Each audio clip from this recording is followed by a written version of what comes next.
ఐదేళ్ల వైసీపీ పాలనలో పోలవరం ప్రాజెక్టు నిర్మాణం ప్రశ్నార్థకంగా మారిందని మంత్రి నిమ్మల అన్నారు. పోలవరం పూర్తయితే కరువు రహిత ఏపీ అవుతుందన్న ఆయన గత ప్రభుత్వం విధ్వంసం చేసిన పోలవరాన్ని పూర్తి చేస్తామని తెలిపారు.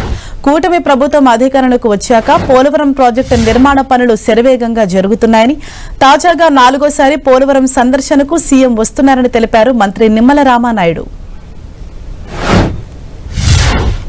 పోలవరం ఈ ఆంధ్రప్రదేశ్ రాష్ట్రాన్ని భవిష్యత్తులో కరువు రహిత రాష్ట్రంగా మార్చేటువంటి ప్రాజెక్టు. అటువంటి పోలవరం ప్రాజెక్టుని కూటమి ప్రభుత్వం అధికారంలోకి వచ్చిన తర్వాత ఇప్పటికే 3 సార్లు పోలవరాన్ని క్షేత్రస్థాయిలో పర్యటించి ఈరోజు మళ్ళీ 4వ సారి ఈరోజు పోలవరం చంద్రబాబు నాయుడు గారు విచ్చేస్తూ ఉన్నారు. ఈ పోలవరం మీ అందరికీ తెలుసు, గత 5 సంవత్సరాల వైసీపీ పాలనలో ప్రశ్నార్థకం అయిపోయినటువంటి పరిస్థితి.